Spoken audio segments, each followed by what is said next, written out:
Live from the podcast studio, this is From Long Distance to Marriage with Rich and Andrea. We're a once long-distance couple who closed 5,000 miles of distance and are now happily married. We talk long distance, marriage and relationships. Hello and welcome to episode 53 of From Long Distance to Marriage. Today we're going to be talking about spending time apart during the holidays, which was a request we had. But before we get to that, a little bit of housekeeping. You're probably sick of us talking about it, but the Ultimate Guide to Long Distance Relationships is officially being released next Sunday. A week today, the 1st of December. So at the minute it's 50% off if you use code LDTM for Long Distance to Marriage. The link is on our Instagram bio, Twitter bio, and on our website. But if you haven't seen it, yesterday we put up an Instagram TV video. Nobody calls it Instagram TV. Well, just if people don't use Instagram, is IGTV going to make any sense to them? We're new to IGTV ourselves. So on IGTV, we put up a video basically showing the guide, a bit of a walkthrough through it, all the different chapters, all the things we talk about, a little bit of detail on it, just for anyone who's unsure about what's really included in it and why it's worth you getting, or why we think it's worth you getting. And as it's Christmas, and it's half off until the 1st, you can get two and give one to your partner for Christmas. Absolutely. Or whatever holiday you may celebrate. So, our Instagram handle is Mr. and Mrs. Distance, but if you search Long Distance to Marriage on there, you'll find us. Look at the IGTV section and you can have a little look through that. And then if you wanted to get a copy, like I said, the links are there. And then on our website, longdistancetomarriage.com, in the sidebar is a link through to the page, and you can pre-order it and it'll be delivered to you next Sunday. Straight to your inbox. Straight to your devices. So anyway, on to today's episode. As I said, it was a request from a listener. Yes. So, we thought this was the perfect time. You know, it's Thanksgiving is this coming week for those of you that are American, and if not, all the holidays are pretty much coming up over the next few several weeks, I guess. And it is a tricky one because, I mean, I remember the first time I had a boyfriend over Christmas, and I was just like so excited that, oh my God, I have someone to get a present for. It's just so much more, you hear all the romantic Christmas songs and there's so much kind of around that in terms of love at the holidays. Again, I keep saying Christmas, you may not celebrate Christmas, but there you have it. So essentially, we got a message from someone who said, they just started listening to our podcast and following us on Instagram, and she's a little bit worried about the holidays. So we had 2 requests on this. Did you have one as well? Yeah. Oh, okay. So that makes it even better. So they've been going back and forth a lot over the summer. She's been going to him a little bit more, and she's not going to be able to swing the funds to get back there. He's in a position where he can't swing the funds to get to her. They're both in the States, but they have got a fair amount of distance between them. And she said, I'm having a hard time coping with the thought of not spending the holidays with him, and she's also not sure that she's going to be able to see her family for Christmas or Thanksgiving either. So, I mean, that is quite a lonely potential holiday period. She does have kids, so that will keep her busy. But it is something we wanted to talk about. And again, like I said, it's kind of the perfect time of year to talk about it. So, first of all, I think the important thing to do is to make sure that you do set time aside to spend some FaceTime or Skype time with your long-distance partner over the holidays. That can be hard with time differences and family obligations and the busyness that the holidays bring. But I think even if it's first thing in the morning or, whatever, last thing at night, you guys just need to have that time set aside that you will talk. You will, maybe have a bit of pie, if it's Thanksgiving over FaceTime. Or kind of maybe try and get your conversations before the holiday. I mean, for us, it was a little bit different because obviously you didn't celebrate Thanksgiving. It's not a holiday in England. So I didn't really feel like I was missing anything when we were apart for Thanksgivings because it was like, well, it's nothing to you anyway. This is my time to be with family. But Christmas was hard. And we always tried to really put some thought into Christmas gifts and things like that to make it a little bit more special and make it feel like we weren't so far apart, really. Yeah, and I think the reality of it is going to be hard because if you can't spend the time together, that's the one thing that you want, and if it's not possible, it's going to be hard. So there's only so much. Anything you do for it is just going to be to make it a little bit easier. I know that sounds quite bleak, but I can't have false hope about these things. No, yeah, you have to accept that it does suck. You're apart. We've made no mystery about the fact that long distance is complete crap. I mean, there's great things about it in terms of what it's going to do for you in the long run in your relationship, but it sucks while you're doing it. But you do need to find those little silver linings, whatever it is, and again, we know a lot of people in long distance relationships, funds are tight. You spend your money trying to see each other, and if you had a surplus of money, it wouldn't be an issue that you're far apart because you could get to each other easily. But one thing you can do, though, especially if you're committed to closing the distance at some point, is maybe you can send gifts for things that you can keep down the line. Maybe you can send a tree ornament as a gift, and then when you are living together, that's something you can look at on the tree and say, just something that's a little bit more permanent and meaningful than something more disposable. Yeah. Do you know what I mean? Something else that I think is a really good gift idea, especially if you're tight on money, is like a certificate for something you want to do together the next time you're together. I bought you Venus. You bought me a plot of land on Venus. Yeah, what have yes. you got, like a mile?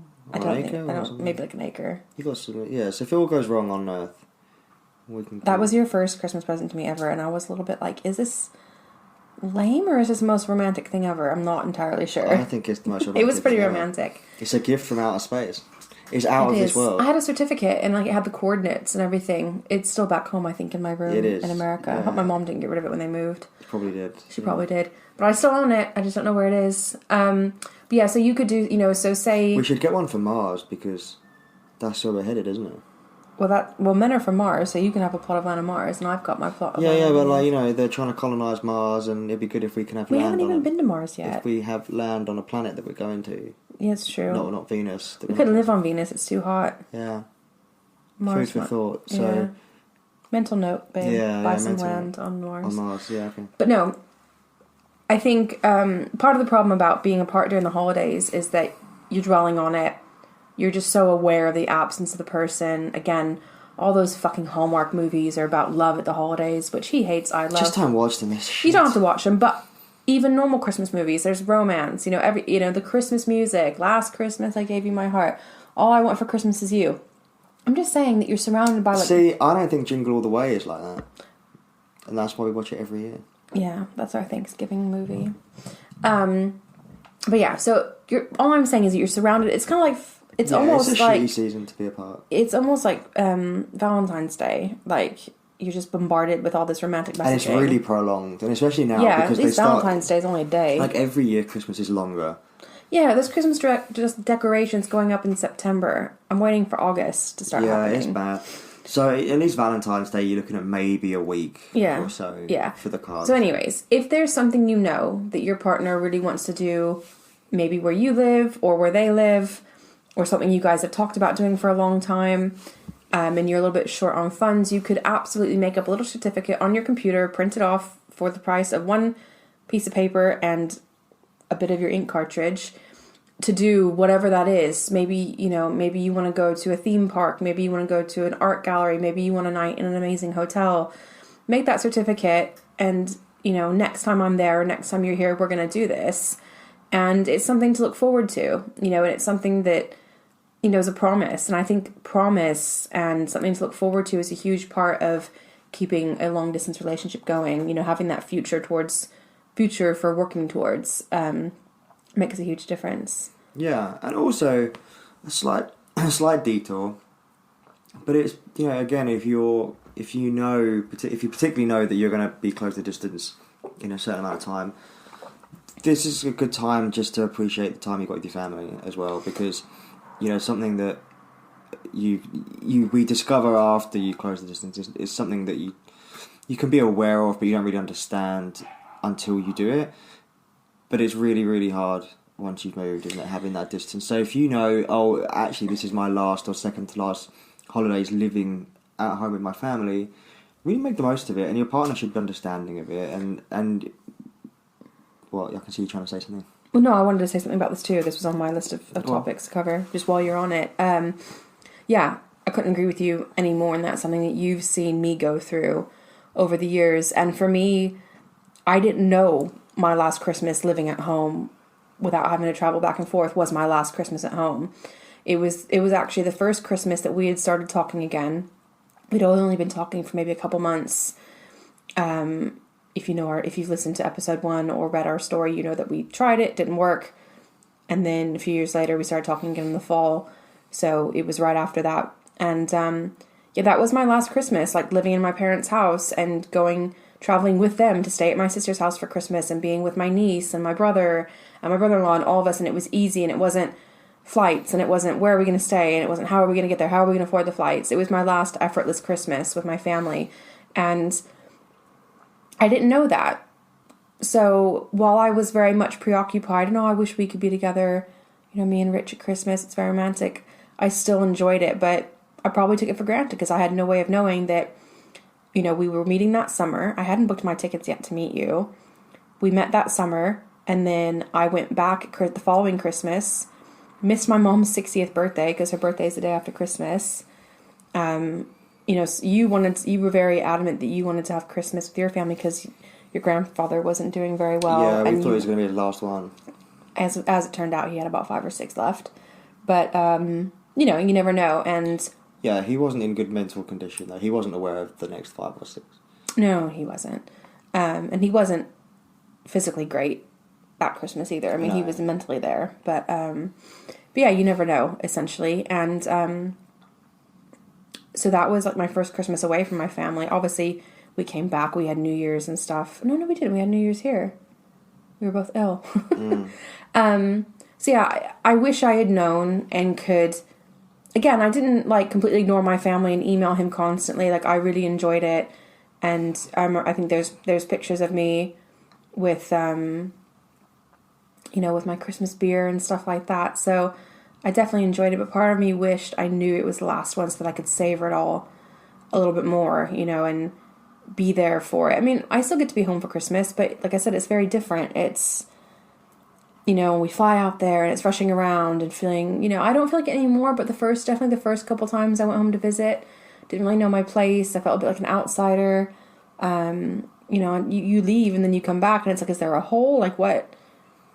Yeah, it's changing. And, this is something that we see quite a lot, and depending on who's listening, it may resonate with you, that real gung-ho attitude to we're closing the distance because all your focus and energy is on the relationship, and so that's your tunnel vision, and then everything else kind of, because it's really easy to take for granted that everything you've ever known is constant and will always be there, and then as soon as you make that big change, because it's a huge, closing the distance is, if you're the one leaving, is a fundamental change.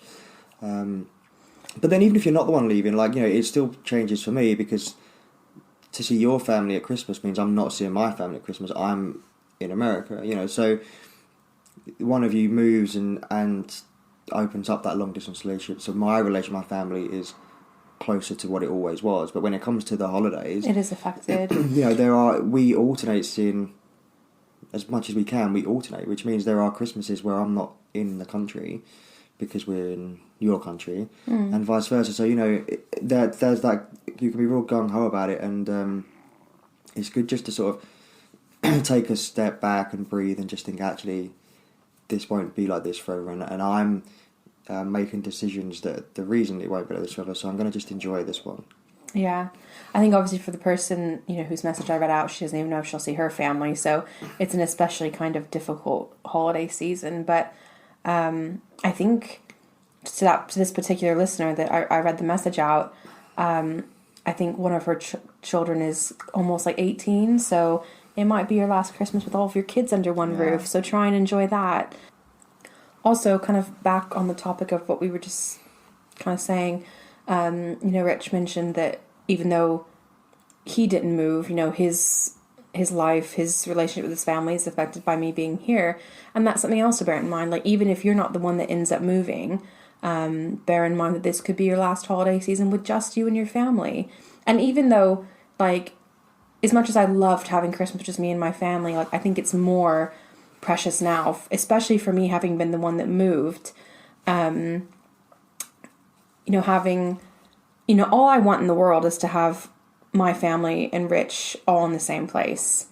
And so over the holidays, it's really lovely that I get to have my favorite time of year with my family and with him there. So it does add to it, but it does change things a bit. You've got an extra person there. He's the outsider, like he said. He leaves his family. So I always try and make sure he's having a great time and enjoying himself, when maybe before I wouldn't have had to worry about that. And it would just been me having fun with my brother and my brother-in-law, drinking beer, playing with my niece and nephew and stuff like that. But now you've got another person, to take into consideration, which of course, well, it's not also a problem. I love you. I want to make sure you're happy, but it's more But the other thing is, as well, when that person's there, it's slightly different for me because I suppose I can drive out there. But,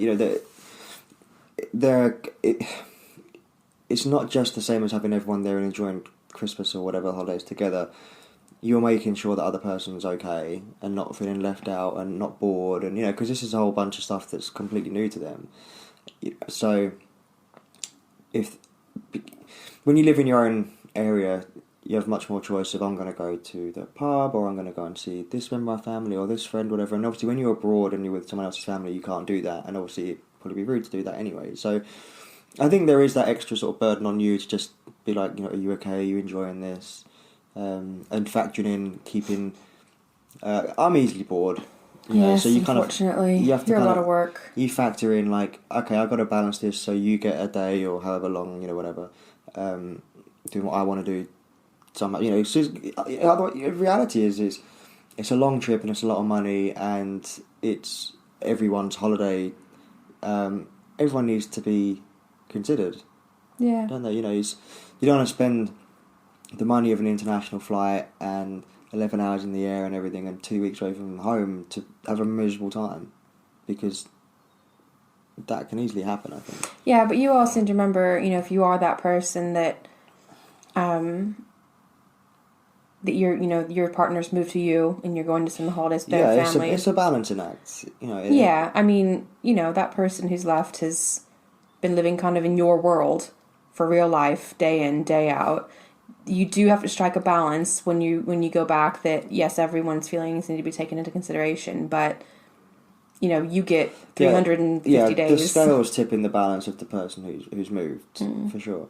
But it shouldn't always. And we've been pretty lucky. Like, we usually have a car we can drive. We usually get to see, you happen to have some friends out in LA. We usually get to see, at least one of them every trip out. You like my friends. We make sure we do some stuff with them.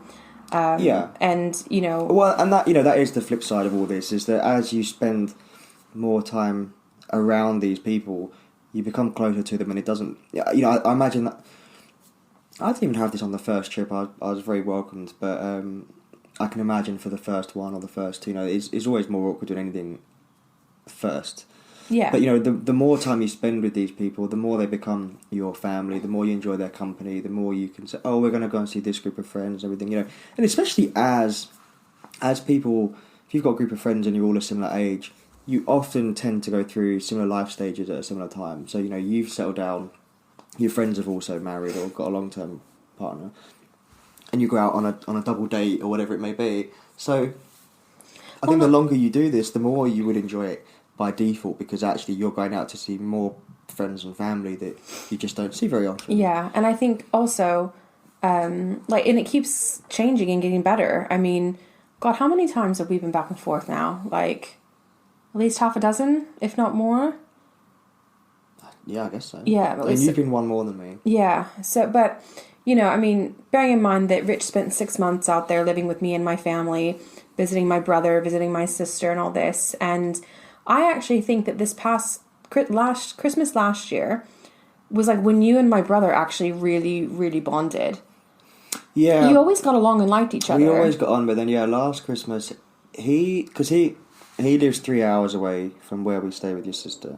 So we normally see him a bit. Mm-hmm. But that Christmas he came and stayed there for a few days. And we went and stayed a couple of days with him. And he was on his own, like his fiance wasn't there, was she? Yeah, she came down like on Christmas Day, I So think. so we spent a lot of time playing darts and then a couple of late nights talking and stuff. So yeah, like And then when we were staying at their house, we played a lot of funny, like, inappropriate games that yeah made me know too much about my brother and vice versa. But So she said, like, yeah, we always got on.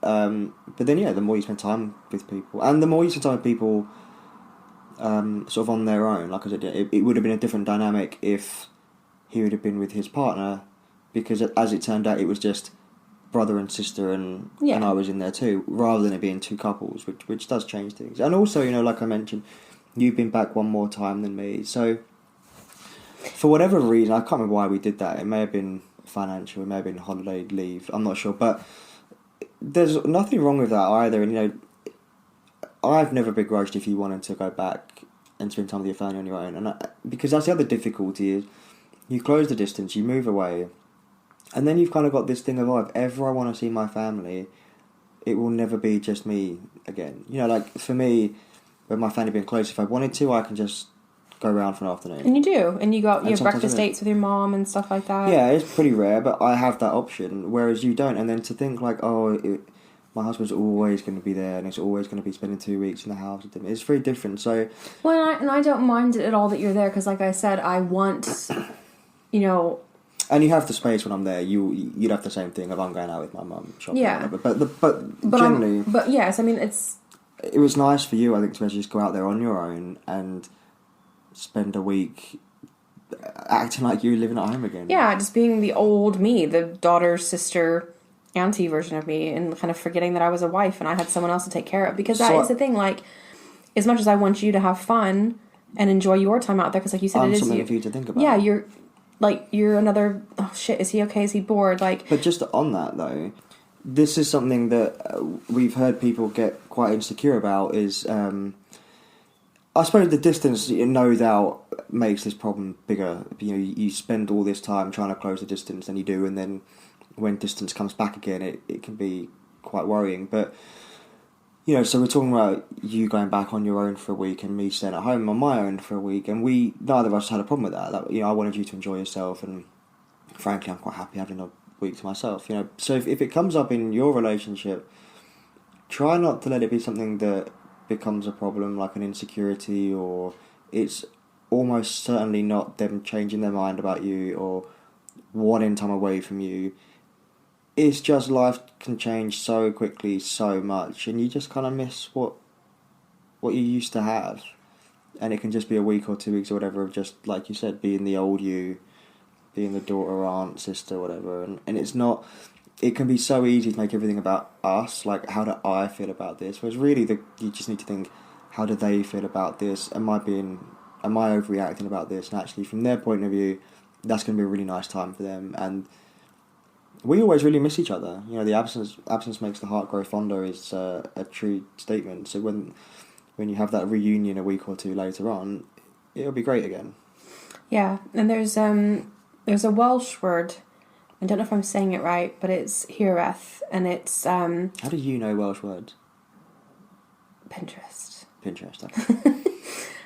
You're half Welsh, so I don't know any Welsh words. I know some French words. I've had some half Welsh in me before. But yeah, hireth, and it basically means... it's kind of a version of nostalgia, but it's homesickness for a home that no longer exists or for a time. And for someone like me, who's moved away, going back without your partner is actually extremely healthy, because it actually lets you live in that time a bit. Of course, it's different, but that time that's gone, that homesickness for when it was just maybe you and your family, and you guys were all little, with your parents, is kind of the closest you get to it.